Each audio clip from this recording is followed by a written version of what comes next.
ठीक।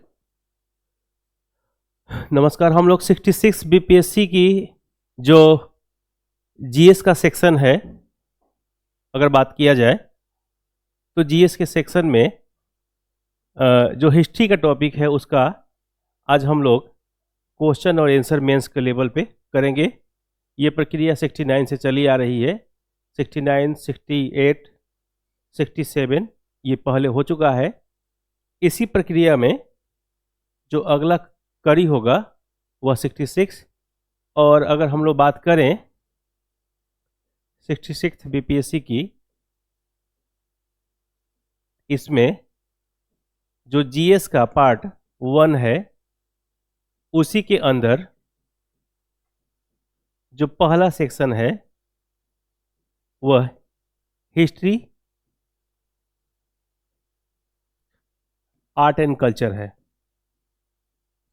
और इसी history and art and culture का जो पार्ट है जिसको आज हम लोग डिस्कस करेंगे मेंस के लेवल पे, तो जाहिर सी बात है कि अब कहाँ से हो रहा है ये आप लोग समझ गए होंगे कि जीएस का 1 सेक्शन ए और हिस्ट्री आर्ट एंड कल्चर।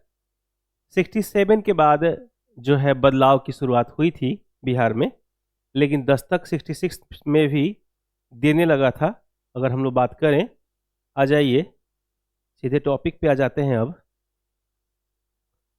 और अगर हम टॉपिक की थोड़ी सी मूल्यांकन करें तो ये कह सकते हैं कि 66 बीपीएससी में क्वेश्चन है संथाल विद्रोह के कारण क्या थे, उसकी गति और उसके परिणाम क्या थे।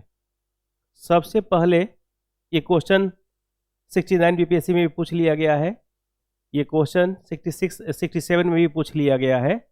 तो सबसे पहले हम लोगों को संथाल के बारे में जानना होगा। और अगर हम बात करें तो ये 1855-56 का डेवलपमेंट है।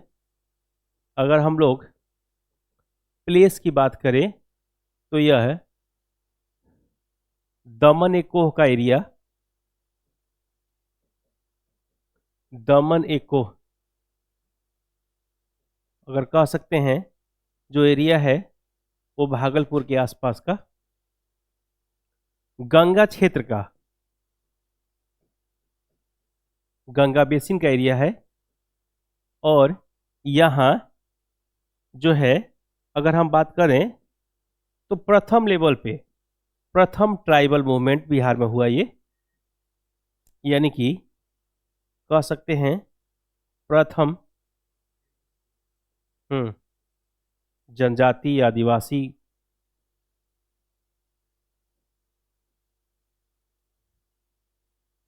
विद्रोह की बात की गई है, और ये 1855-56 में हुआ। दूसरी बात हम लोग ये कर लेंगे कि क्यों हुआ, ये क्वेश्चन पूछ रहा है कि विद्रोह के कारण क्या थे। विद्रोह की अगर हम कारण की बात करें तो ये कह सकते हैं कि जो संथाल क्षेत्र है उस पर जो एकाधिकार है वो संथाली का था। संथाली एकाधिकार जो कहीं ना कहीं एक मजबूत कड़ी के रूप में सामने आ रहा था। दूसरी ये मांग थी अंग्रेजों की, मांग ब्रिटिशर्स की थी। अंग्रेजों की जो मांग है वो ये था कि ये एरिया जो है अंग्रेजों के कब्जा में हो। अंग्रेज इसको कब्जा में करना चाहते थे, अपना बनाना चाहते थे। इसके पीछे जो सबसे बड़ा कारण है अगर हम बात करें तो दो चीजें जो डेवलपमेंट के साथ जुड़ता है। एक तो ये एरिया एग्रीकल्चर के लिए स्ट्रांग था।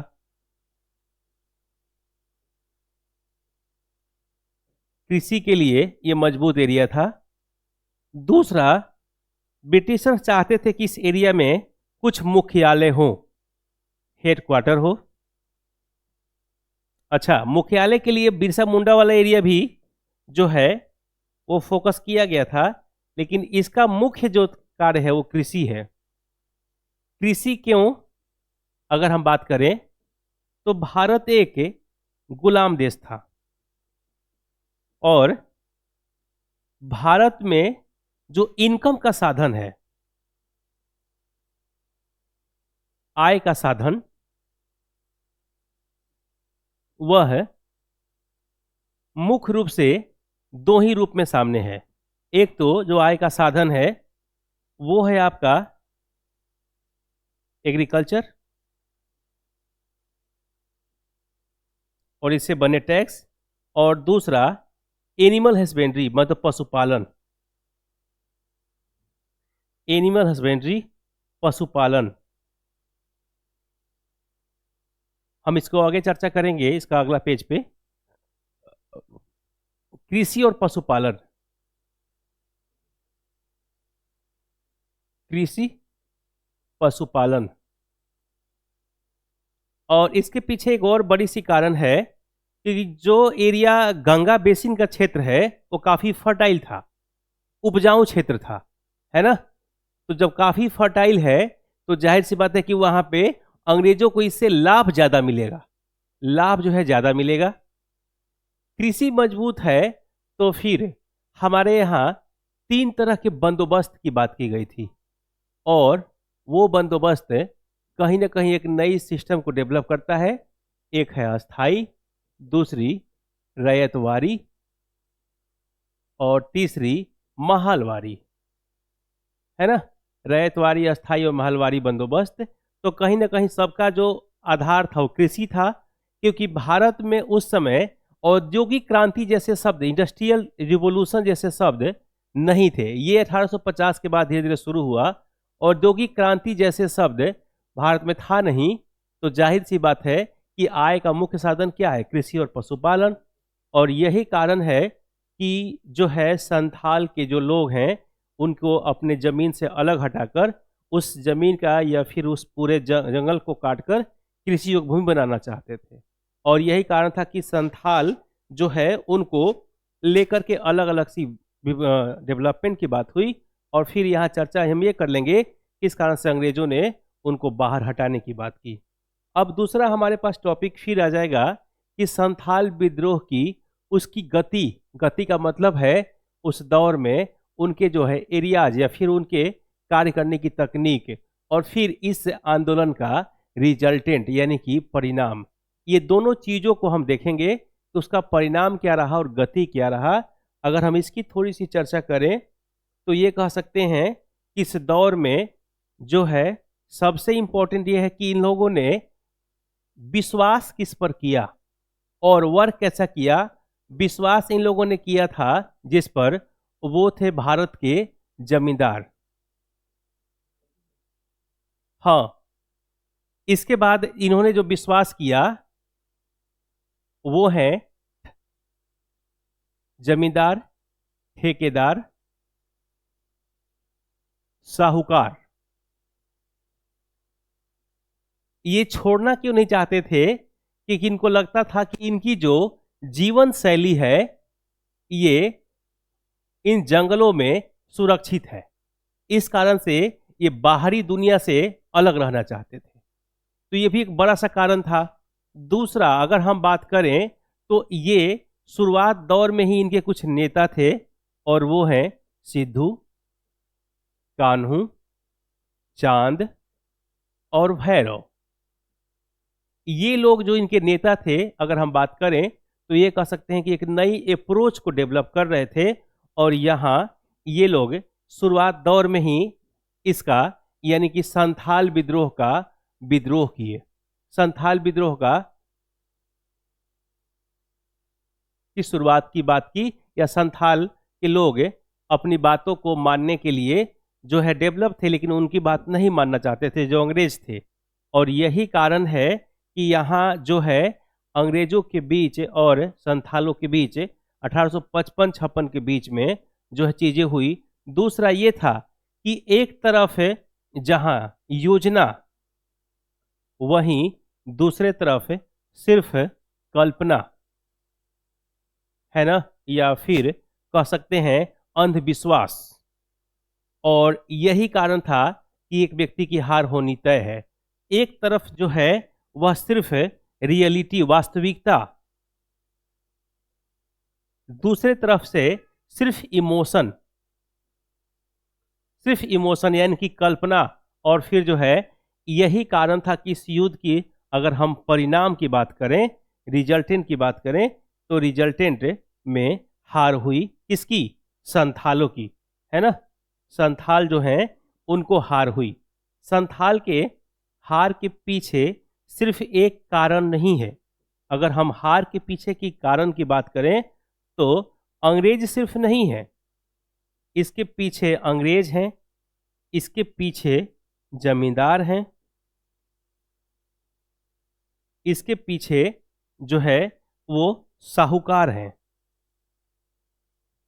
यानी कि एक बात जो यहां तय की गई, अब स्पेस ही नहीं है। अब एक बात, अगला क्वेश्चन अच्छा है पेज, बहुत बढ़िया। अब एक बात यहां जो तय की गई वो ये था इस दौर में कि विश्वास किस पर किया जाए, बिलीव किस पर किया जाए, तो सिर्फ अपनी जातीय संगठन पर, या कह सकते हैं सिर्फ संथाल समाज पर।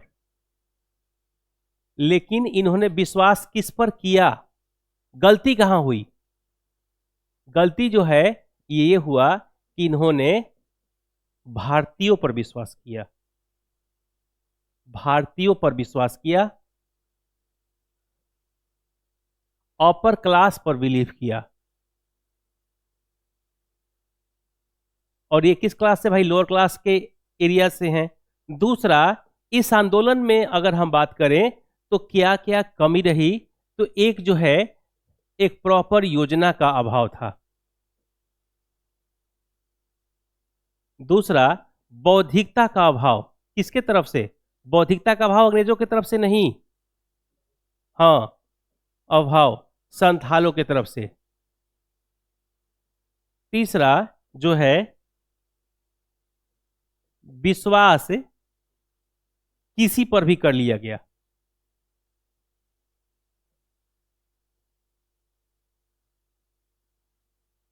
और चौथा, हार निश्चित है, हार निश्चित था। अगर ये लोग साथ देते तो भी हार होती, जीत नहीं होती। हार निश्चित था क्योंकि जो है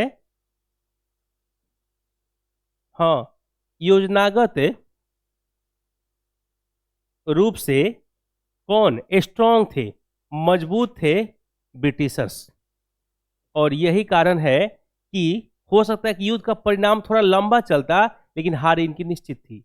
और दूसरा ये भी है कि पावर किसके पास है? जो पॉलिटिकल अप्रोच है। तो पॉलिटिकल हेड कौन था? अंग्रेज थे। तो जब अंग्रेज पॉलिटिकल हेड हैं तो जाहिर सी बात है कि जिनके पास जो पॉलिटिकल अप्रोच मजबूत है वही उन्हीं की जो है स्ट्रांग है, उन्हीं की जीत होगी। दूसरा, किसी भी देश का जो अपर क्लास होगा वह है सोसाइटी को सपोर्ट नहीं करेगा, नॉट सपोर्टेड सोसाइटी। यह किसको समर्थन करेगा भाई? ये करेगा पॉलिटिकल क्लास को या अपर क्लास को ही, ये किसी भी समाज को नहीं। क्योंकि समाज की अगर हम विचारधारा की बात करें तो 0.1 से लेकर 2% के आसपास अपर क्लास होते हैं, 75-76% के आसपास हो जाएंगे मिडिल क्लास, और 22-23% जो होंगे वो लोअर क्लास होंगे। तो जो 0.1 से लेकर के 2%, यानी कि जो 98% के बाद जो 2% बचते हैं, उनके लिए पूरा मार्केट ग्लोबल है। वह पूरे विश्व को घर आंगन की तरह मानते हैं। उन्हें कोई फर्क नहीं पड़ता कि इंडिया में अंग्रेज हैं कि इंडिया में भारतीय शासन है ना। और यही कारण है कि इस दौर में ये सारी विश्वास को लेकर के अलग अलग चर्चा करते हैं, और ये अपने आप में स्ट्रॉन्ग पॉइंट है। अगला हमारा क्वेश्चन होगा बिरसा।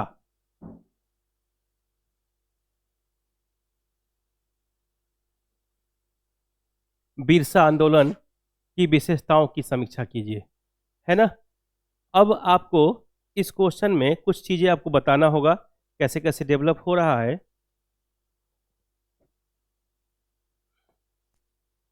बिरसा हम लोग 68 में भी कर चुके हैं, 68 बीपीएससी में क्वेश्चन था बिरसा, और फिर यहाँ भी बिरसा की बात कर लेते हैं। तो अगर हम थोड़ी सी परंपरा की बात करें तो ये कह सकते हैं बिरसा जो है वे द्वितीय चरण का आंदोलन है। द्वितीय चरण कहाँ भाई? जो आदिवासी आंदोलन की बात कर लेंगे हम, या जनजातीय आंदोलन की बात करेंगे, जनजातीय आंदोलन की बात करेंगे तो सेकेंड चरण का है, सेकेंड फेज का है। अगर हम बात करें तो ये कह सकते हैं कि जो फर्स्ट फेज या प्रथम चरण का है वो संथाल है। अगर हम लोग कारण की बात करें तो कारण लगभग एक जैसा था, पूर्णतः एक जैसा नहीं, लगभग एक जैसा, पूर्णतः नहीं। यहां भी जो समस्या थी वह है अंग्रेज थे, अंग्रेज थे जो समस्या का जड़ था। लेकिन ये द्वितीय चरण क्यों है? अगर हम बात करते हैं ये सेकेंड फेज क्यों, द्वितीय चरण क्यों, तो इसके पीछे कारण है कि यहां अंग्रेज पर विश्वास नहीं था।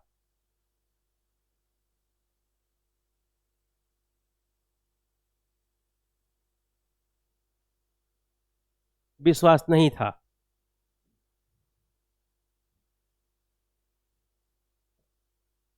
जमींदार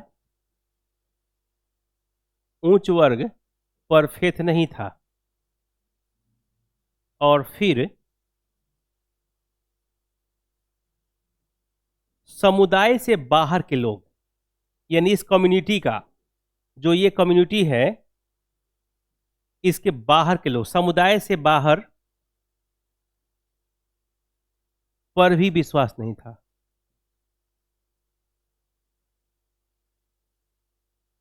विश्वास नहीं था। अब आपको यहां एक चरण आगे इसलिए हम लोग कहते हैं कि वहां सिर्फ हम विश्वास किस पर किए थे? संथालों पे। संथालों में विश्वास हम लोग एक जगह नहीं किए थे, और वो थे ब्रिटिशर्स। बाकी हम सब पर विश्वास कर लिए थे। लेकिन ये इन लोगों ने स्थानीय लोगों पर विश्वास भी नहीं रखा, जमींदार और ठेकेदार पर विश्वास नहीं रखा। और यही कारण है कि इस दौर में अगर हम बात करते हैं बिरसा मुंडा आंदोलन की, तो इसमें दो तीन बातों को समझना होगा कि बिरसा मुंडा आंदोलन कहीं ना कहीं एक नए से डेवलपमेंट के साथ जुड़ता है, क्योंकि यहाँ पे हम जमींदार और समुदाय से बाहर पर विश्वास नहीं किए।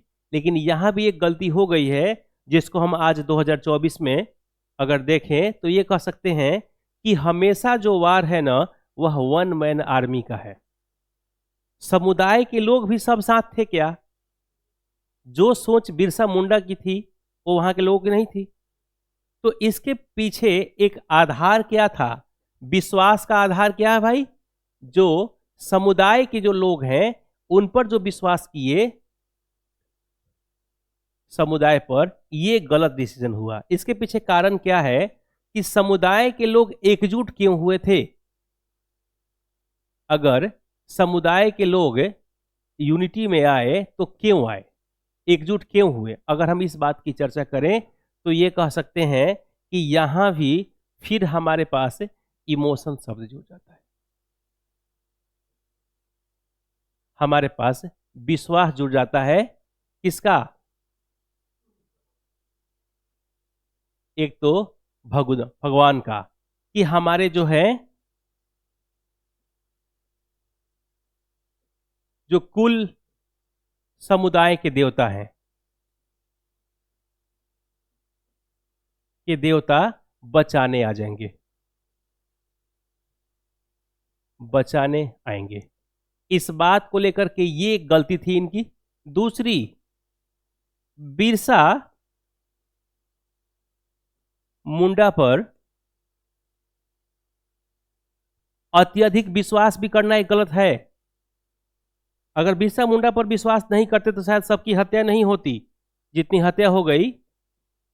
अत्यधिक विश्वास, ये भी एक कारण है जो कहीं ना कहीं घातक है। तीसरा, प्रथम चरण जैसा ही सोच, प्रथम चरण जैसा सोच द्वितीय चरण में भी रहा। अगर सोच बदल लिए होते द्वितीय चरण में भी रहा, और यह भी एक बहुत बड़ा सा हार का कारण रहा। अगर हम बात करें तो जो प्रथम चरण की सोच है वो द्वितीय चरण में कैसे भाई, जब वो जेल से वापस आता है तो फिर वही करता है ना जो पहले कर रहा था, कि अलग करता है?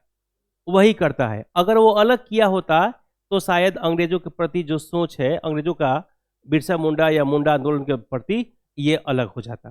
लेकिन ऐसा नहीं हुआ। तो यानी कि ये कह सकते हैं कि जो सोच 1895 के आसपास थी, यही सोच 1899 के बीच भी था, है ना?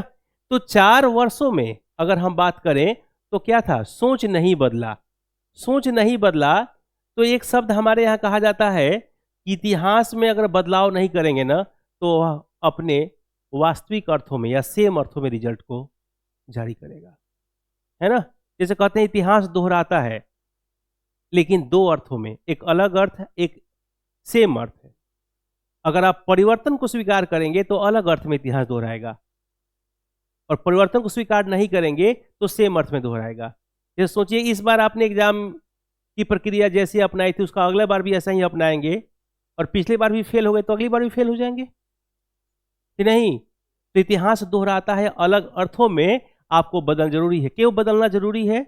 इसके पीछे कारण है कि समाज का जो रूप है वो परिवर्तनशील है। जो चीजें आज से जो पहले 10 साल पहले जो यूपीएससी का जो डिमांड था, शायद आज वो पीसीएस का डिमांड है ना? लेकिन अगर 10 साल पहले जो यूपीएससी क्वालिफाई किया हो, अगर आज वो सोच रखेगा तो पीसीएस क्वालिफाई करेगा, यूपीएससी नहीं कर पाएगा, क्योंकि समाज का परिवर्तन है। और यही कारण है कि यहां ये कमजोर हो गए।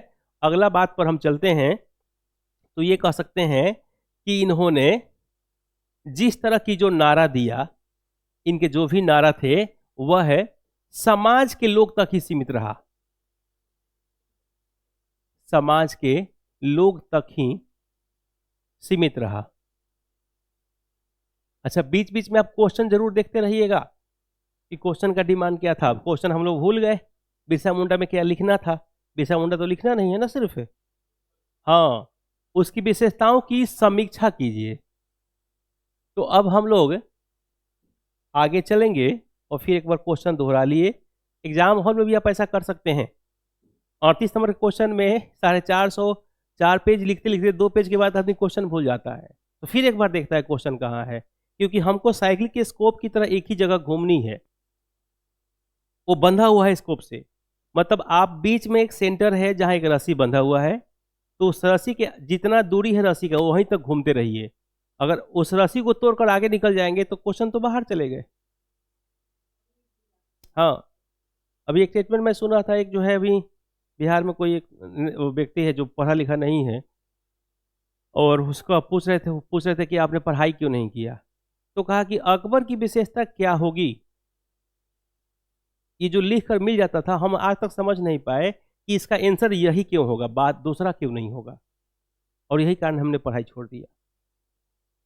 तो मानसिक संतुष्टि कब मिलेगी, जब चीज़ों को आप जानेंगे। जैसे देखिए, अब जिस पोडियम पे आपको भेजा जा रहा है, पोडियम पे आप फेमिलियर नहीं है, तो नीचे आपसे कह दिया जाए कि आप जाकर वहाँ बोल दीजिएगा कि ये एक बात कहना है, एक ये बात कहना, दूसरा कोई कहता है कि ये बात कह दीजिए, तीसरा कहता है कि ये बात कह दीजिए। पोडियम पाएंगे तो सब बात आप भूल करके जो आपके मन में था वही कह के चले जाते हैं। इसको कहते हैं प्योर सोल बोलते हैं। मतलब आपके जो कंसेप्ट है ना वही वहाँ हो पाता है, बाकी कुछ नहीं हो पाता। जैसे कभी देखिएगा मेंस का एग्जाम आप देने जाइए और गेट पर आप पढ़ते रहिए, और एग्जाम के अंदर जब इन कीजिएगा ना और वही क्वेश्चन आ गया, आप नहीं लिख पाएंगे। उस क्वेश्चन में वही लिख पाते हैं ना जो 1 वर्ष 2 वर्ष 3 वर्ष पहले से आपके दिमाग के अंडरस्टैंडिंग में बचा हुआ है। क्योंकि जैसे क्वेश्चन वहाँ मिलता है ना, आपकी फोबिया वो सब कुछ प्लेन कर देता है और पुरानी बातें वही कर देते हैं। ये देखिएगा, आप कभी कभी कविता गाने गए हैं स्टेज पर, और एक नया कविता मिला जो आधा अधूरा याद है, लेकिन पिछले साल एक कविता था जो पूरा याद था। तो जब वहां गए ना, तो जब आप जैसे भूलते हैं वो पुराना वाला कविता गा के चले आते हैं।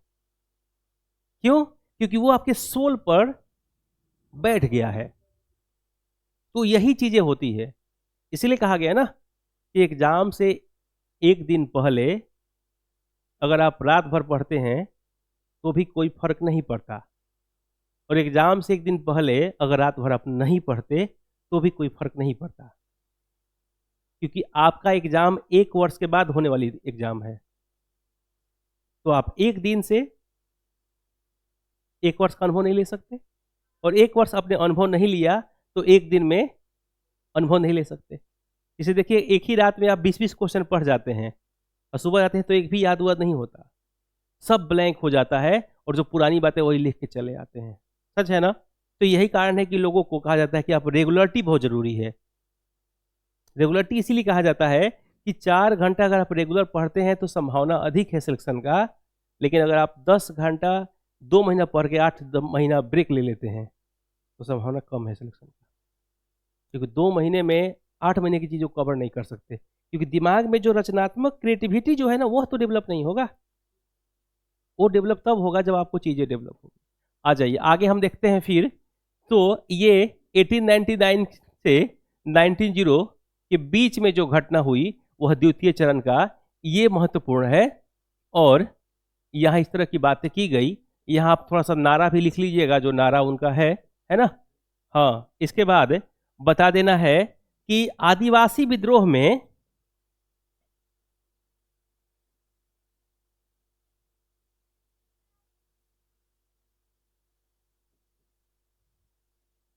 समाज के प्रति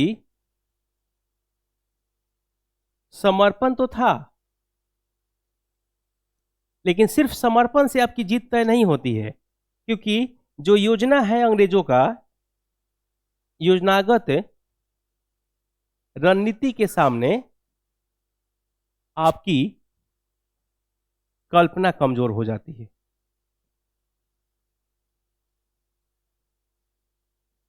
कल्पना कमजोर हो जाती है, और यही कारण है कि हार किसकी हो जाती है? ब्रिटिशर्स की हार नहीं होती, भारतीयों की, यानी कि बिरसा की हार हो जाती है। बिरसा की हार हो जाती है। अब इस विशेषता में यह भी बताना है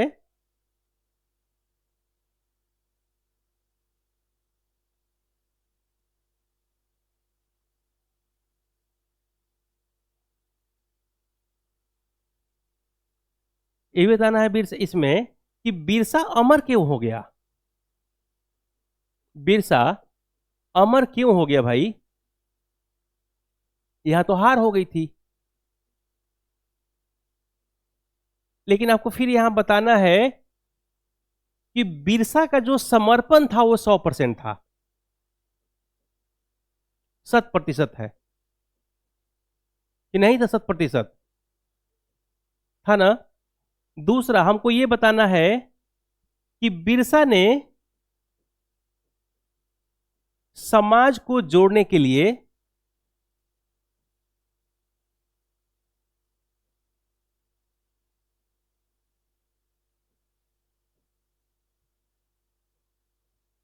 अंधविश्वास या देवता का सहारा लिया।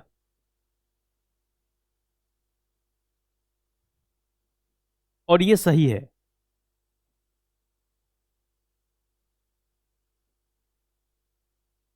बिरसा अपने समाज के प्रति ईमानदार था, इस बात की चर्चा अंग्रेज भी कहते हैं।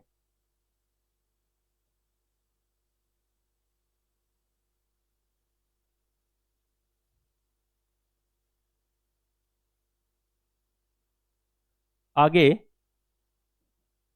बिरसा सफल रहा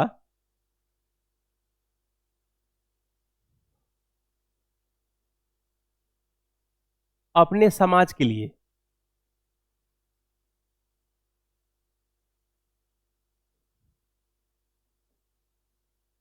अपने कार्य के प्रति।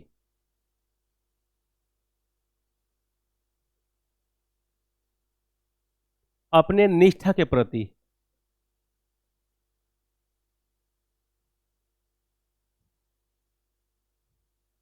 अपनी सोसाइटी का एटीट्यूड के प्रति,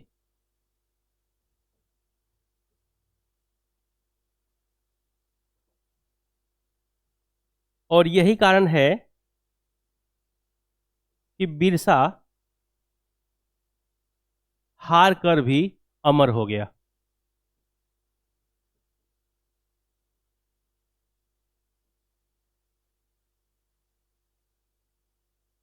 हार के बाद भी, हार के बाद भी बिरसा अमर हो गया।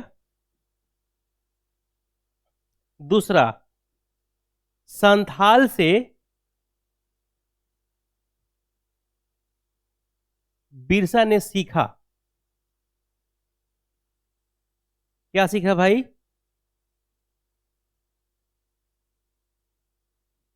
सभी भारतीय विश्वसनीय नहीं है। सभी, क्वेश्चन दूसरा आ गया, सभी भारतीय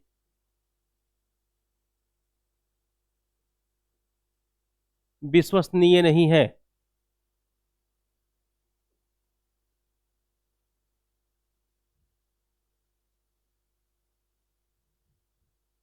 अब आपको यह भी बता देना है कि अंग्रेज इस जमीन को क्यों कब्जाना चाहते थे। तो यहां कृषि प्रमुख नहीं था, यहां मुख्यालय, यहां मिनरल्स, और यहां से उनकी आमदनी का स्रोत बढ़ने वाला था। तो जो रिवेन्यू है वो जो है, मिनरल्स तो बाद में आया जब इंडस्ट्री आई, तो रिवेन्यू के पीछे कारण इनका जो है, और दूसरा हेडक्वार्टर के रूप में, क्योंकि वह ठंडा प्रदेश से थे, तो उनको लगता था कि इस एरिया में कलकत्ता के बाद जो बड़ा सेंटर हो वो पटना ना हो, वो रांची हो। तो छोटा नागपुर के आसपास के एरिया को कब्जाना चाहते थे, और वह मुख्यालय के लिए और निवास स्थान के लिए बहुत इंपॉर्टेंट प्लेस था। बाद में पता चला कि वो जो है खनिज के लिए भी बहुत स्ट्रांग है। तो वो एरिया उनको लेने के पीछे सबसे बड़ा कारण है। बिरसा को ये पता था कि हार हो जाएगी, लेकिन तो भी समाज को जोड़ने के लिए उसने झूठ बोला, और यही कारण है कि बिरसा आज भी अमर है हारने के बाद भी, क्योंकि उसका समर्पण, उसके एटीट्यूड, उसकी सोच, उसका जो है, जो कर सकता था उसने वो किया, और बिरसा सीखा भी। हम आज बिरसा को कहते हैं कि बिरसा हार गए, इसके पीछे कारण है कि आज हम लोग ये समझ चुके हैं कि बिरसा अकेले लड़ता, समाज को भी छोड़ देता तो शायद ज्यादा सफल रहता, क्योंकि समाज के सभी लोग का डेडिकेशन बिरसा के जैसा तो नहीं था।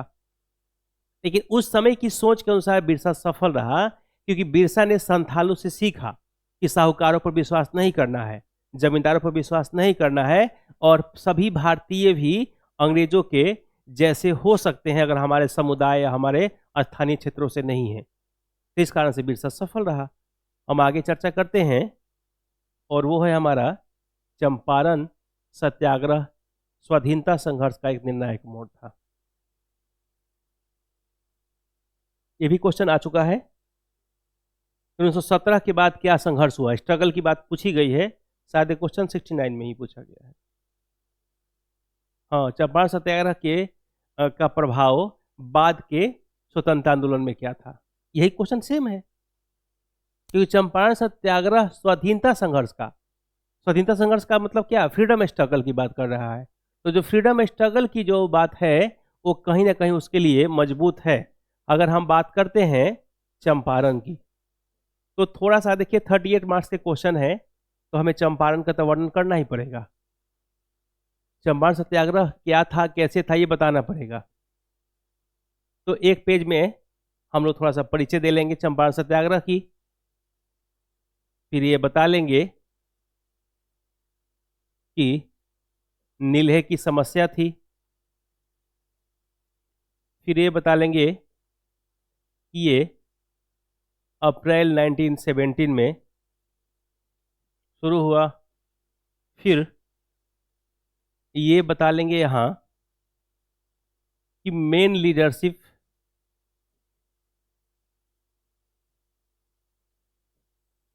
ओ महात्मा गांधी थे, फिर ये बता लेंगे लोकल लीडर, स्थानीय नेता राजकुमार शुक्ल थे। फिर हम प्रॉब्लम की बात करेंगे तो 3/20 पार्ट्स वाली बात हो जाएगी। 3 कठिया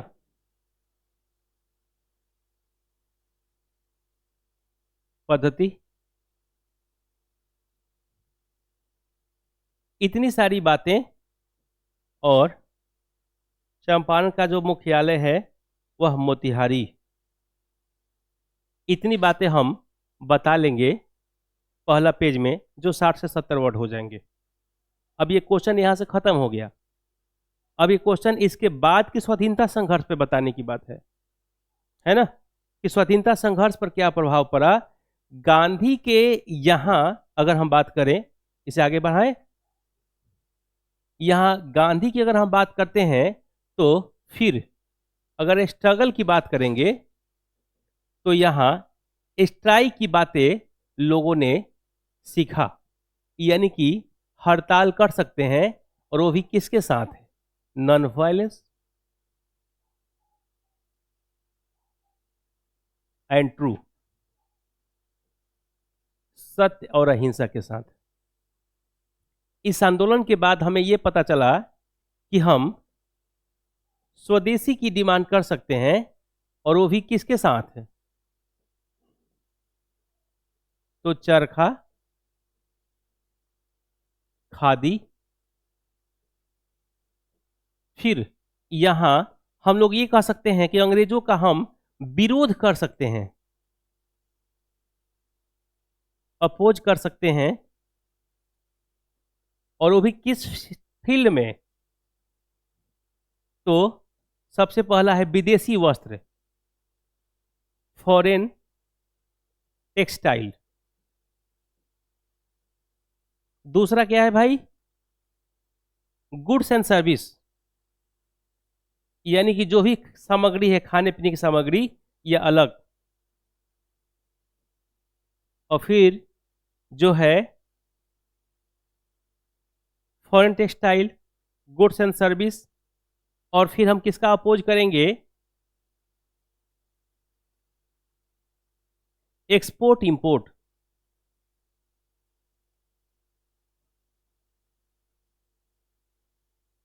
आयात निर्यात। तो हमने एक चर्चा कर लिया कि इसका हम विरोध करेंगे, और विरोध में हमारा क्या क्या होगा भाई, अगर हम बात करते हैं तो सत्याग्रह, जो हमारा चंपारण सत्याग्रह खत्म हुआ, सत्याग्रह से हमने हड़ताल सीखा।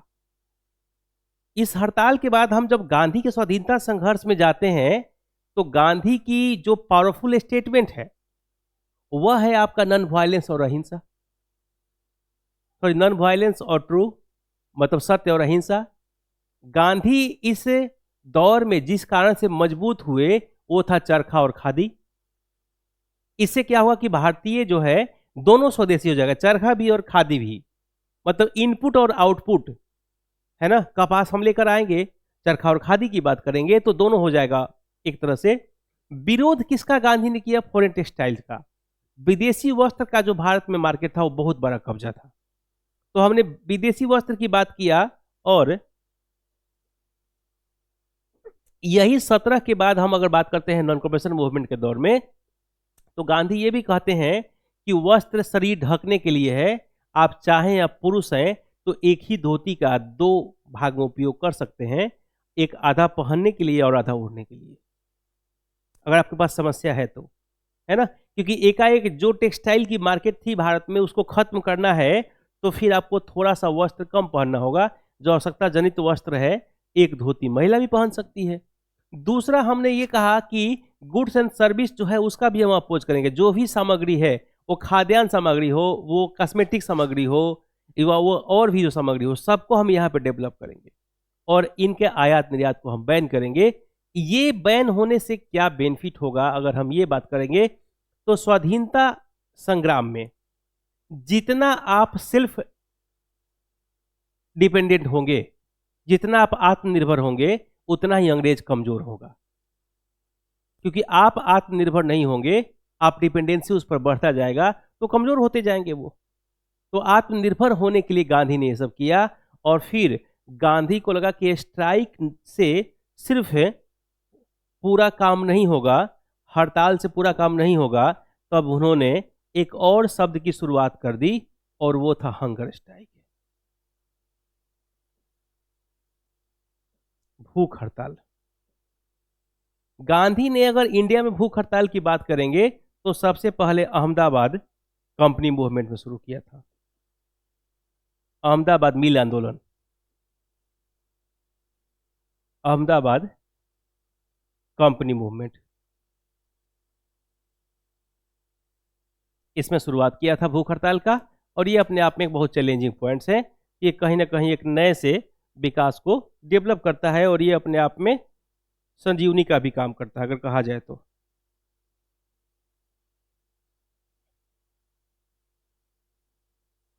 और फिर एक बार क्वेश्चन पे आते हैं। हमारा क्वेश्चन था कि चंपारण सत्याग्रह स्वाधीनता संघर्ष का एक निर्णायक मोड़ था, है ना। तो ये एक निर्णायक मोड़ के पीछे कारण है कि उसमें गांधी की जीत हुई। उसके बाद हम अगर ये बात करते हैं कि गांधी ने इस चंपारण के बाद गांधी की जो मजबूती है, अगर हम उसकी बात करते हैं तो गांधी की मजबूती ही है नॉन कोऑपरेशन मूवमेंट, असहयोग आंदोलन। गांधी की मजबूती ही है सिविल डिसओबीडियंस, यानी कि सविनय अवज्ञा आंदोलन। और गांधी की मजबूती ही है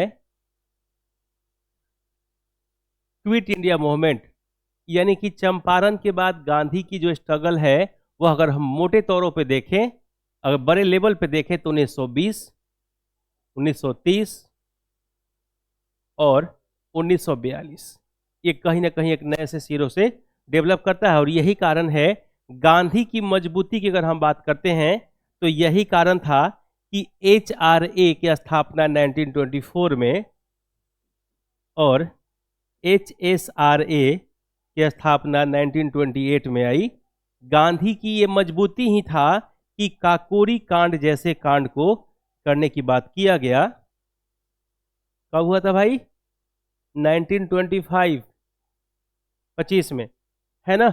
और फिर हम लोग अपोज भी करते हैं सबका, जैसे हम मान लीजिए साइमन कमीशन का हम अपोज करते हैं, क्विट इंडिया मूवमेंट का अपोज करते हैं। इसके पीछे गांधी की मजबूती थी। अगर मजबूती नहीं होता तो शायद ये संभव नहीं था, इस तरह की सोच हमारी हो सकती थी या इस तरह का परिवर्तन हमारे लिए संभव था। यानी कि हम ये कह सकते हैं कि उस दौर में अगर ये सारी चीज़ें विकसित हैं तो इसके पीछे गांधी की सोच थी। दूसरा जो है नमक सत्याग्रह जैसे चीज़ों के लिए विरोध। अच्छा, दूसरा क्वेश्चन आ गया। अगर हम थोड़ा सा इसमें और चर्चा कर लेंगे तो ये कह सकते हैं कि नमक सत्याग्रह जैसे चीज़ों का विरोध जो हुआ वह गांधी का कहीं ना कहीं अपोज था 11 सूत्री डिमांड, 11 सूत्री मांग। ये गांधी का एक मजबूत पक्ष है ना। सविनय अवज्ञा के बाद जो है नमक सत्याग्रह, यानी कि नमक कानून को तोड़ना, ये क्या है भाई? ये गांधी की मजबूती की पहचान है ना। इसके बाद जो है सांप्रदायिक पंचायत का विरोध करना, जिसको हम कॉमनवेल्थ अवार्ड कहते हैं, सांप्रदायिक पंचायत का विरोध करना, ये भी कहीं ना कहीं एक नए से एक्सेप्टेंस को डेवलप करता है जो इनकी विशेषताओं की बात करते हैं। तो स्वाधीनता संघर्ष का एक निर्णायक मोड़ था जहां से एक जर्नी शुरू हुई और ये जर्नी का ही पार्ट है जो इस तरह घटनाएं हुई।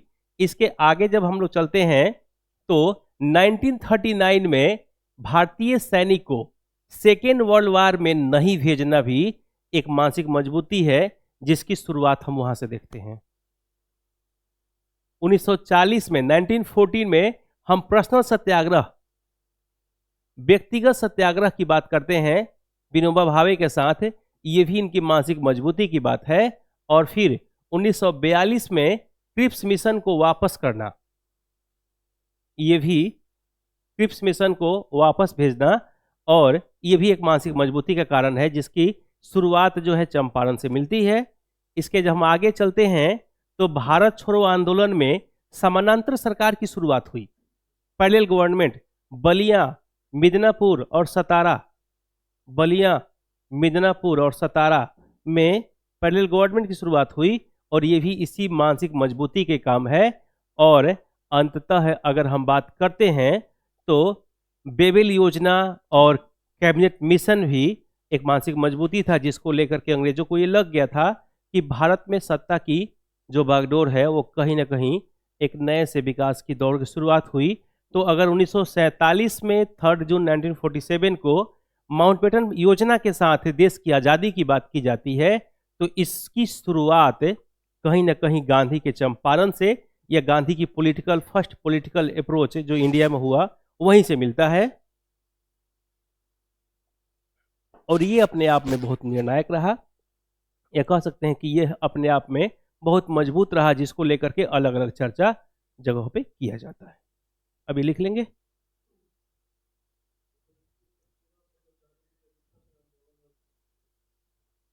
हाँ, ये बताएंगे मानसिक मजबूती से मतलब चंपारण से आजादी तक, है ना। जैसे आपने वो पुस्तक पढ़ा होगा कि जो है वो रामेश्वरम से रायसीना तक, कलाम साहब की, है ना। तो यानी कि गांधी की जर्नी कहाँ शुरू हुआ? 9 जनवरी 1915 को गांधी इंडिया लौटे। गांधी की जो पॉलिटिकल जर्नी शुरू होता है चंपारण शुरू होता है, और गांधी देश की आज़ादी कर खत्म कर होता है जर्नी, है ना। गांधी को 1942 में ये लगने लगा था कि शायद अब देश आज़ाद नहीं हो पाएगा, और यही कारण है कि गांधी जो है क्विट इंडिया मूवमेंट के दौर में स्लोगन के रूप में डू और डाई की बात करते हैं कि गांधी को लगता है कि अब चीज़ें बहुत ऊपर तक उठ चुकी हैं, अब आज़ादी बहुत ज़रूरी है। और उनको कभी कभी ये भी फील होने लगा था कि जिस तरह से वो बीमार रहते हैं कि शायद उनकी मृत्यु से पहले देश आज़ाद हो जाए। इस बात को भी लेकर गांधी चिंतित रहने लगे थे, और यही कारण है कि वो विचारधारा उनका मजबूत हो गया। हालांकि गांधी की जो सबसे बड़ी ताकत थी वो सत्य और अहिंसा थी, जिस कारण से गांधी को गिरफ्तार भी बीच बीच में किया गया, लेकिन छोड़ दिया गया। कुछ स्वास्थ्य कारणों से उनको छोड़ दिया गया, और कुछ उनकी अहिंसक नीति थी जिस कारण से उनको छोड़ दिया गया। नहीं तो जिस तरह से एक्सट्रीमिस्ट की विचारधारा है, अगर वैसी कोई विचारधारा गांधी के साथ होती तो शायद गांधी भी अपने समय से पहले समाप्त हो गए होते, या फिर इनकी बात को या इनकी एक्सेप्टेंस को अंग्रेज स्वीकार नहीं करते। जब अंग्रेज स्वीकार नहीं करते तो जाहिर सी बात है कि समस्या यहाँ अलग हो जाता, और यही कारण है कि गांधी की जो विविधताएं हैं वो कहीं ना कहीं एक नए अप्रोच के साथ डेवलप होता है। आगे चले, आ जाइए अगला क्वेश्चन देखते हैं, और वो हमारा है हाँ कम्युनलिज्म एंड सेकुलरिज्म, जिसको हिंदी में हम कहते हैं सांप्रदायिकता और निरपेक्षता, धर्मनिरपेक्षता की बात करते हैं। अच्छा, धर्मनिरपेक्षता का अगर हम बात करते हैं तो धर्मनिरपेक्षता क्या है? अगर हम कहते हैं सेकुलरिज्म क्या है, तो यहाँ पे अपने धर्म के प्रति भी आस्था होना, लेकिन दूसरे धर्म के प्रति कट्टर ना होना। दूसरे धर्म के प्रति आपकी जो सोच है वह सकारात्मक होना। जैसे देखिए, आप अशोक के 14 शिलालेख देखेंगे तो शिलालेखों में भी इस बात की चर्चा की गई है, सर्वधर्म समभाव, सभी धर्मों के प्रति आदर करें, है ना। सभी धर्म के विद्वानों के प्रति आदर रखें, है ना। तो जितनी इंपॉर्टेंट रामायण है, गीता है, बाइबल उतनी ही इंपॉर्टेंट है। तो यानी कि सर्वधर्म समभाव का मतलब है सबका साथ और सबका विकास की बात सोच रहे हैं। किसी एक धर्म के प्रति, किसी एक जाति के प्रति जो है सोच मजबूत है। दूसरा, संप्रदाय की अगर हम बात करते हैं थोड़ा सा, तो यहाँ पे सांप्रदायिकता जो है कहीं ना कहीं एक नई सी विचारधारा को डेवलप करता है, और वो ये है कि हम बात करते हैं जाति और फिर क्लास, है ना, कास्ट एंड क्लास। तो कास्ट एंड क्लास से आपकी सांप्रदायिकता की शुरुआत होती है। और दूसरा, हम कहते हैं ना कि हम पैदा होते हैं न राम के रूप में, न रहीम के रूप में, और न हम किसी खान के रूप में। हम पैदा सिर्फ एक व्यक्ति के रूप में होते हैं, लेकिन समाज हमें बना देता है अलग अलग विचारधाराओं का, है ना। हमें अलग अलग, क्योंकि छोटा सा बच्चा किसी भी धर्म में पैदा हुआ हो, आने वाले 15 से 20 वर्षों के बाद वह किसी देश के प्रति समर्पित है, किसी धर्म के प्रति समर्पित है। इसका मतलब कि ये जो चीज़ें मिली है वह सोसाइटी एंड फैमिली से मिली है ना। तो ये सोसाइटी और फैमिली से। दूसरी बात हम ये कह लेंगे कि यहाँ नेहरू की विचारधारा क्यों प्रसिद्ध है, क्योंकि नेहरू की अगर हम नीतियों की बात करते हैं तो ये कह सकते हैं कि एक मजबूत विचारधारा नेहरू के साथ है, क्योंकि इंटरनेशनल हम अगर बात करें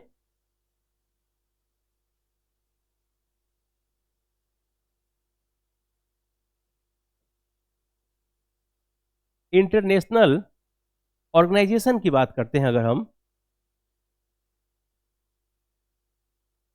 तो यहां जो है अंतर्राष्ट्रीय संगठन की बात करते हैं तो नेहरू यहां ग्लोबल होकर सोचते हैं। इनकी जो अप्रोच है वह ग्लोबल है। इनकी जो सोच है वो पूरे विश्व एक साथ विकास के दौर में है, जहां किसी भी एक सोसाइटी के प्रति कोई झुकाव नहीं है ना। किसी भी एक रिलीजन के प्रति गंभीर आस्था नहीं है, और किसी एक पर्सन या फिर कम्युनिटी, समुदाय, या फिर जो है ये कह सकते हैं कि किसी एक क्लास के प्रति कोई एक स्पेशल आस्था नहीं है। कोई क्लास स्पेशल नहीं है उनके लिए। ये एक बहुत बड़ी सी बात की गई है। कोई भी व्यक्ति, कोई भी समुदाय और कोई भी वर्ग, कोई स्पेशल वर्ग के प्रति विशेष फोकस जो है ना, ये आपकी धर्मनिरपेक्षता और जो है किसी एक क्लास के प्रति समर्पण, किसी एक धर्म के प्रति समर्पण और किसी एक जो है वो संस्था के प्रति समर्पण, ये कहीं ना कहीं दिखाता है कि हमारी आने वाले समय में यह धर्मनिरपेक्षता और सांप्रदायिकता का बढ़ावा देने के लिए कारक होगा, है ना।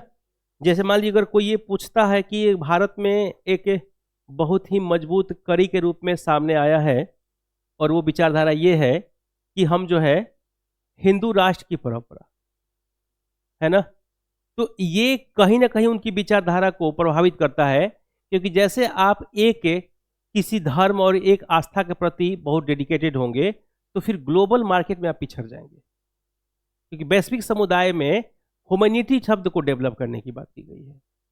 और जब ह्यूमैनिटी को डेवलप करने की बात की जाएगी तो जाहिर सी बात है कि ये सारे सांप्रदायिकता और धर्मनिरपेक्षता पर एक ही शब्द भारी पड़ेगा, और वह है मानवतावाद, है ना। वो है सबका विकास, और वो है सकारात्मक सोच,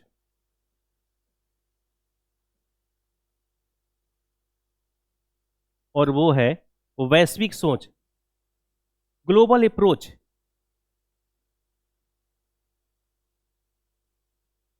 और वो है वैश्विक निर्णय।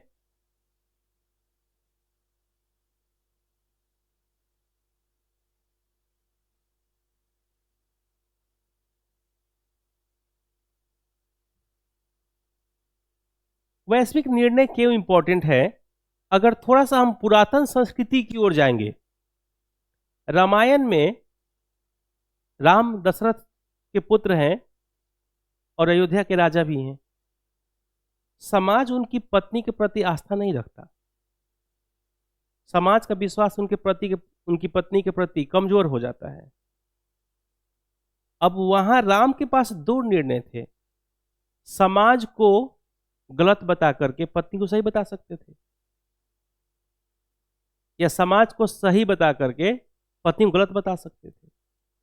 दो ही निर्णय था उनके पास। लेकिन एक व्यक्ति परिवार का भी पार्ट है और एक व्यक्ति पूरे शासन तंत्र का भी पार्ट है। तो हमारे पास हमारी पहली पहचान हमारा परिवार तो है नहीं, क्योंकि राजा के लिए परिवार से बड़ा उसके समाज है, उसका क्षेत्र है, जिस एरिया का वह राजा है, और अंततः वह है लोगों की बात को ही सही मान करके निर्णय लेते हैं और सीता को वन गमन की ओर अग्रसर होना पड़ता है। लेकिन वहां ये कह सकते थे कि नहीं, सीता सही है, उनको ये बात पता है सीता सही है। समाज सीता को कह रहा है कि नहीं वो विश्वसनीय नहीं है।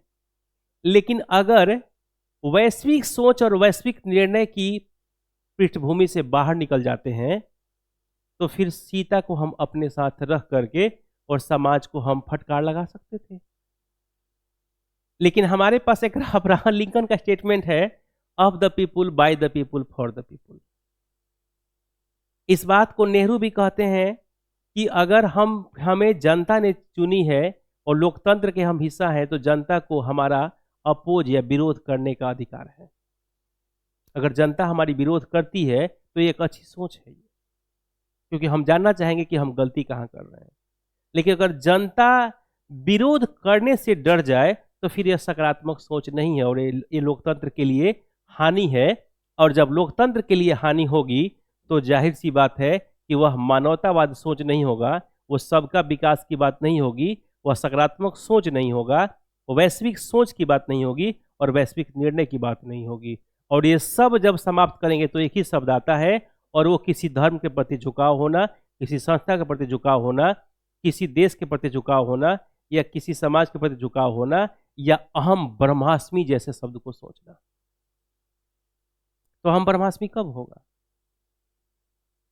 जब एक व्यक्ति सबसे ज्यादा प्रेम खुद से करने लगे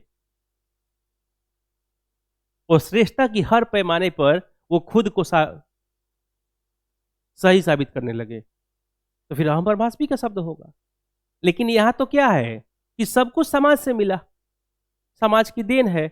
और यही कारण है कि नेहरू की जो सोच है वह धर्मनिरपेक्षता और जो है कह सकते हैं हम लोग इस दोनों विचारधाराओं से ऊपर का है। और ये अपने आप में, क्योंकि अगर हम बात करते हैं भारत की जो गौरवमयी संस्कृति है, तो कहते हैं ना कुछ बात है जो हंसती है मिटती नहीं हमारी, है ना। तो जो हमारी संस्कृति है ना, जो हमारी कल्चर की बात करेंगे, यानी कि भारतीय संस्कृति की बात हम लोग कर लेते हैं, तो भारतीय संस्कृति में कहीं भी एक धर्म के प्रति आस्था की बात नहीं की गई है। एक धर्म के प्रति आस्था स्वीकार नहीं। तो क्या है भाई? सभी धर्म के प्रति आस्था।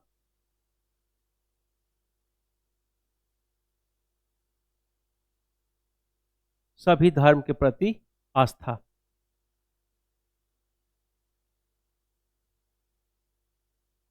एक वर्ग या समुदाय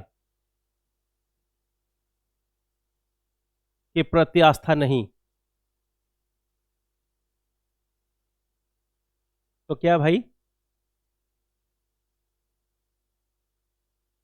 सभी धर्मों के प्रति आस्था।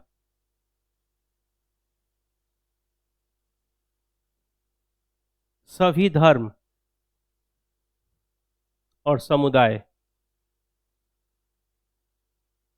के प्रति आस्था।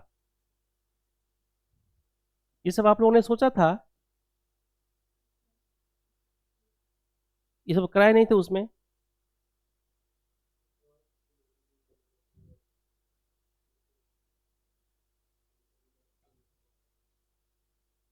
हाँ।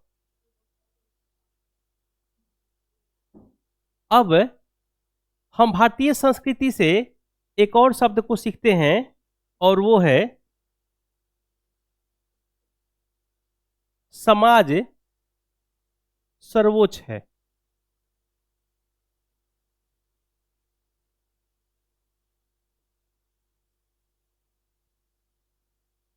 इसका मतलब क्या है? एकात्मक सोच का समर्थन नहीं। एकात्मक सोच का समर्थन नहीं।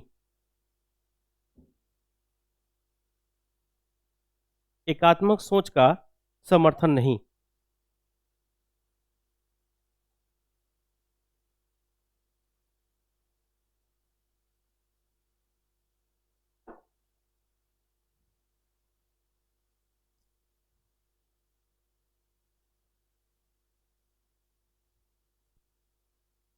अब यहां पे हमारी एक और शब्द होगी कि समाज सर्वोच्च है, तो एकात्मक सोच का समर्थन नहीं का मतलब क्या है?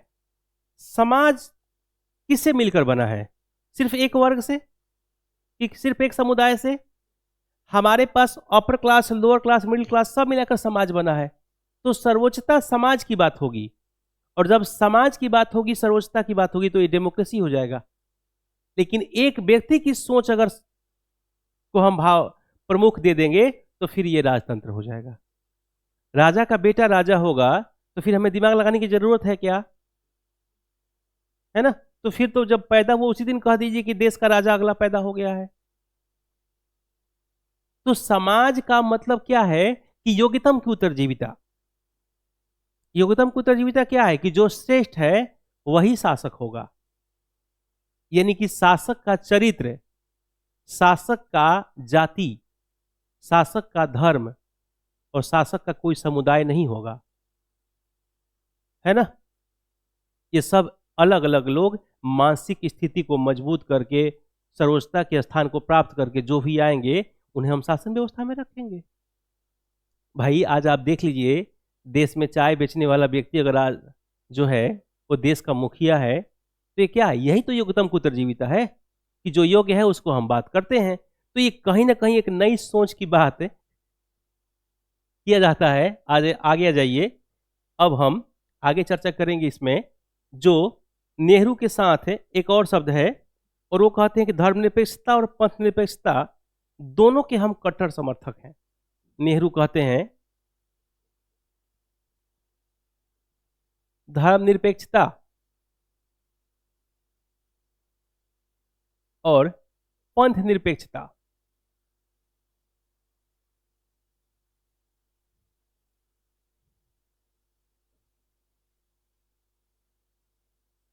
दोनों के कट्टर समर्थक हैं। अभी आप लोगों ने अमर्त्य सेन की पुस्तक पढ़ी होगी। उन्होंने कहा कि भारत में धर्मनिरपेक्षता शब्द की प्रथम जो शुरुआत है ना, यह अकबर ने किया था। और अकबर कहता है सभी धर्म के प्रति समभाव, मतलब जितनी परंपरा होली और दिवाली की है उतनी ही श्रेष्ठता ईद या मुस्लिम पर्व या त्योहार की है। सभी के प्रति समभाव। और यही कारण है कि इसकी शुरुआत से ही इसकी शुरुआत की हम बात करते हैं तो यहां चर्चा हो कि जजिया कर का समापन, क्योंकि ये किसी एक ऐसे वर्ग से लिए जाने वाला कर था जो मुस्लिम नहीं थे। तो सबसे पहले 1564 में 1564 में जजिया कर की शुरुआत हुआ। 56 में सेकेंड बैटल ऑफ पानीपत होता है, 5 नवंबर 1556।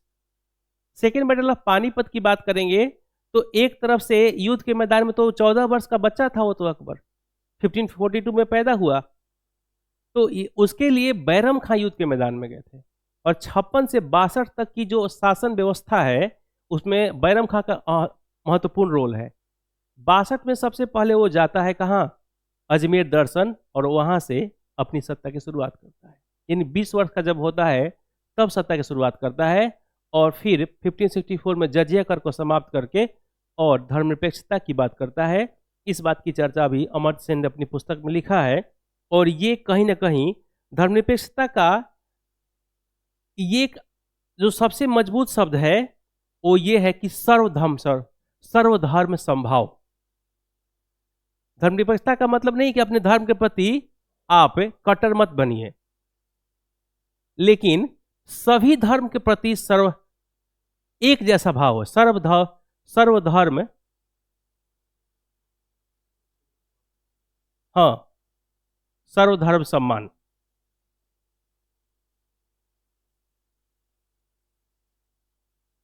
सम्मान की बात करते हैं, सभी धर्म के प्रति एक समान की सोच है। और यही कारण है कि ये कहीं ना कहीं एक नए अप्रोच को डेवलप करता है और ये इन्हें मजबूत करता है वैश्विक निर्णय में। वैश्विक निर्णय में। और वैश्विक निर्णय की अगर हम बात करें तो ये कह सकते हैं कि उस समय के दौर में पंचशील और उस दौर में गुटनिरपेक्ष आंदोलन नाम है ना। 1961 में नाम की बात कर लेते हैं हम, 1961, और ये 54 55 के दौर में पंचशील की बात कर लेते हैं। और इसके पीछे कारण था कहीं ना कहीं पंथ निरपेक्ष और धर्मनिरपेक्षता की बातें।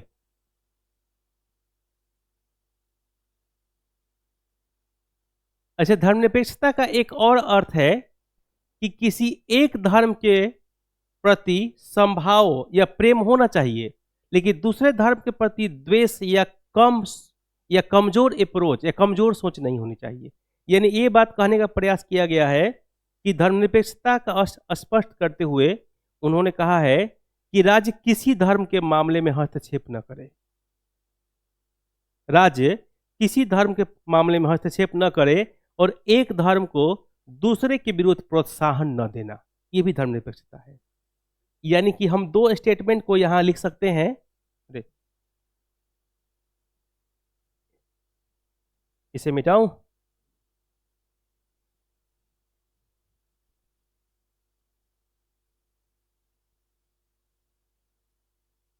ये दो स्टेटमेंट ही आपको पूरी जो शैली है उसको अलग कर देगा।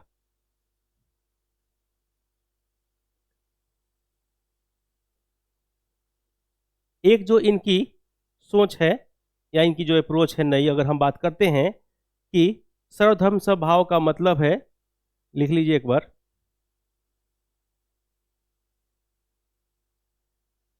एक धर्म को दूसरे के विरुद्ध प्रोत्साहन न देना, एक धर्म को दूसरे के विरुद्ध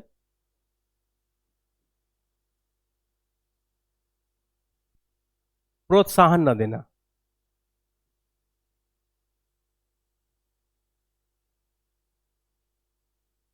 प्रोत्साहन न देना।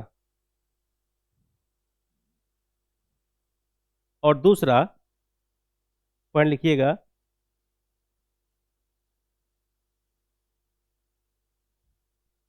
सभी धर्म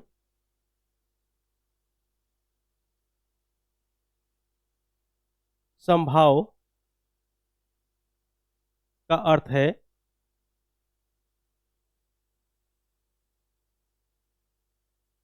राज्य किसी धर्म के मामले में हस्तक्षेप न करे, राज्य किसी भी धर्म के मामले में हस्तक्षेप न करे।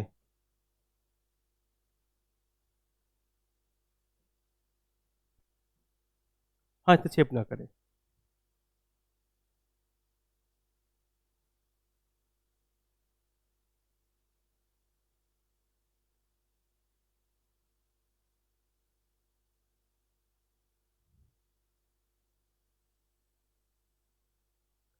अंधविश्वास का विरोध होना, अगला हम पॉइंट लिखेंगे।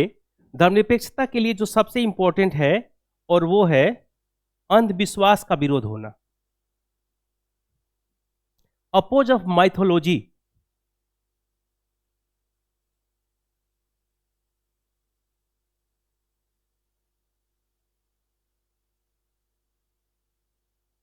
देखिए अब यहां पे बहुत बड़ी समस्या है। हम जिस देश में रहते हैं यहां धर्म अफीम की तरह है और वहां कहते हैं कि अंधविश्वास पर विश्वास न कर, अंधविश्वास का विरोध होना या अंधविश्वास का समर्थन न करना। और पूरी जो हमारी रिलीजन है वो अंधविश्वास के ही आधार पर टिका हुआ है, नहीं है? अगर अंधविश्वास न रहे तो फिर समस्या अलग हो जाती है। आगे नीचे लिखिएगा, व्यक्ति की पहचान कर्म से हो न कि जन्म से। इसको मिटाऊं पहले। व्यक्ति की पहचान कर्म से हो न कि जन्म से। अब देखिए, जैसे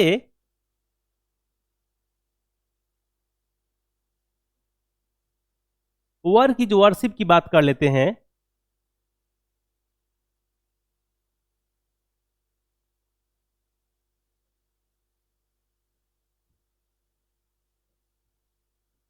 लगता है कि सांप्रदायिकता यहीं पे खत्म होने लगेगा। नहीं, दूसरा इसमें लिखेंगे व्यक्ति की प्रतिष्ठा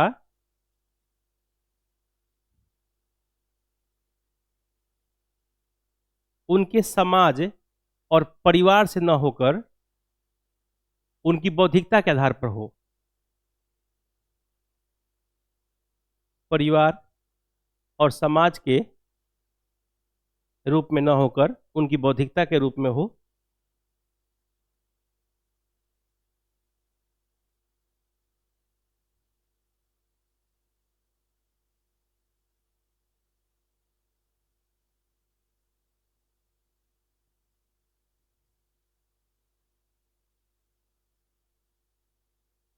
अब लिखिए नीचे नेहरू का विचार।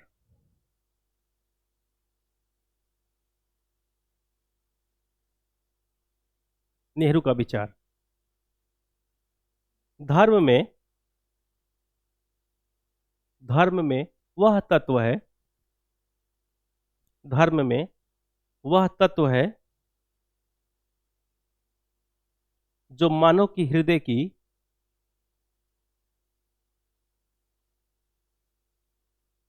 आंतरिक अभिलाषा को तृप्त करने की शक्ति रखता है।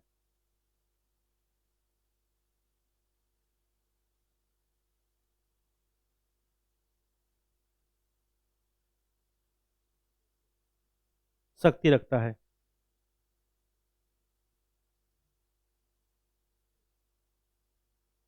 एक पॉइंट हो गया। दूसरा पॉइंट एक और लिख लीजिएगा। नेहरू जी के धर्म का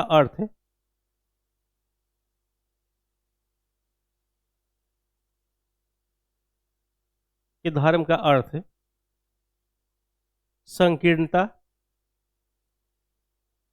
सहिष्णुता, संकीर्णता, सहिष्णुता और रूढ़िवादिता से रहित था, या रूढ़िवादिता से रहित या अलग था, रहित कह लीजिएगा, रूढ़िवादिता से रहित था।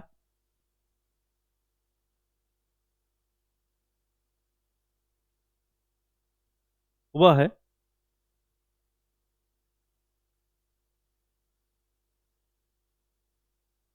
उसे या वह है धर्म निरपेक्षता को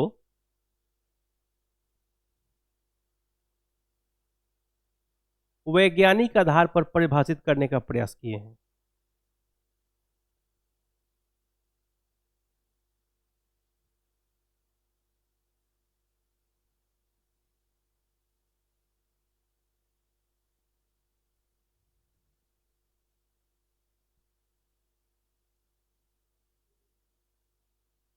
करने का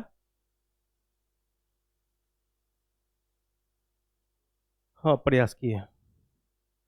अब यहाँ पे क्वेश्चन थोड़ा सा फिर एक बार देखेंगे। एक टर्म बचता है सांप्रदायिकता।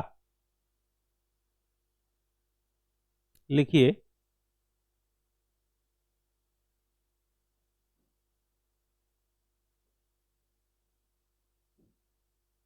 धर्मनिरपेक्षता समाप्त होने पर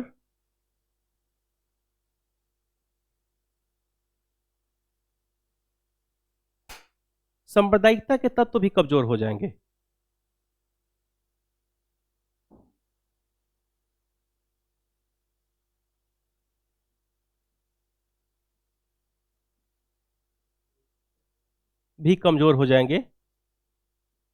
कर्म आधारित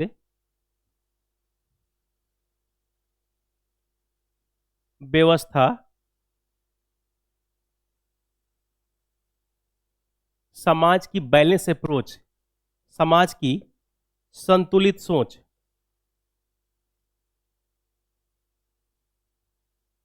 संतुलित सोच, कर्म आधारित व्यवस्था समाज की संतुलित सोच और मानवतावादी दृष्टिकोण के साथ मानवतावादी दृष्टिकोण के साथ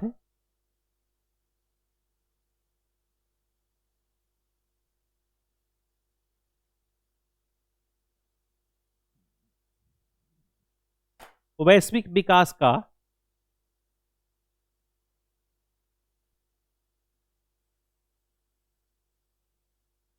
हिस्सा बनना ही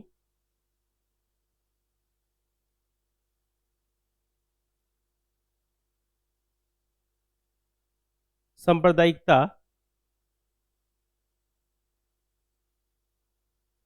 और धर्मनिरपेक्षता को समाप्त कर सकता है।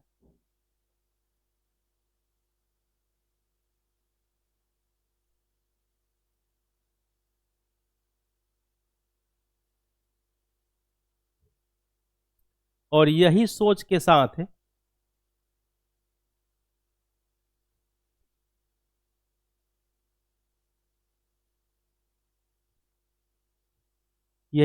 साथ नेहरू ने अपने